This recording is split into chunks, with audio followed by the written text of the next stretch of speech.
जब बाकी ने पहली बार अपने पिता से मुलाकात की तो उसने तुरंत एक जबरदस्त 3 हिट कॉम्बो से हमला कर दिया, जिससे उसके पिता पल भर में जमीन पर गिर गए। लेकिन अगले पल यूजिरो ने हैरान कर देने अजीब तरीके से अपनी स्थिति को संभाल लिया। जब उसने ऊपर देखा तो उसने बाकी को गुस्से से घूरते और चुनौती देते पाया। बाकी ने जो कुछ भी किया वह अपनी माँ के लिए था।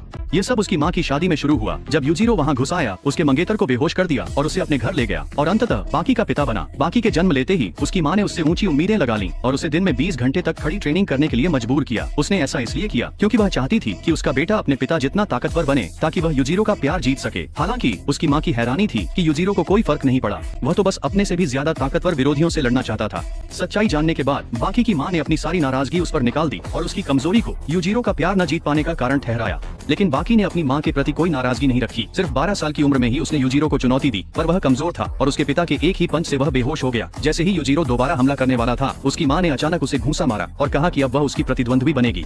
इसके जवाब में यूजिरो ने उसे जबरदस्ती उठा लिया। जैसे जैसे उसकी पकड़ मजबूत होती गई, बाकी की माँ दर्द से चीखने लगी, लेकिन चाहे वह जितना भी चीखी, यूजिरो ने उसे नहीं छोड़ा। आखिरकार वह बाकी के सामने ही मर गई। उसी पल से बाकी के दिल में यूजिरो के लिए गहरी दुश्मनी बैठ गई और उसने कसम खाई कि वह उसे हराकर रहेगा। यह देखकर यूजिरो हैरान रह गया। अगले ही पल उसने बाकी को कमरे के पार लात मारकर फेंक दिया। बाकी के प्रतिक्रिया करने से पहले ही यूजिरो उसके सामने आ गया और उसे फिर से लात मारी, फिर एक घूंसे से उसे गिरा दिया। जमीन पर पड़े बाकी को देखकर यूजिरो ने उसका मजाक उड़ाया कि वह अभी भी बहुत कमजोर है और उसे एक ही बार में खत्म करने की तैयारी करने लगा। लेकिन तभी बाकी अचानक उठ खड़ा हुआ। अब वह अपनी सबसे शक्तिशाली अवस्था में था। यूजिरो के हमले ने उसकी लड़ाई की भावना को जगा दिया था।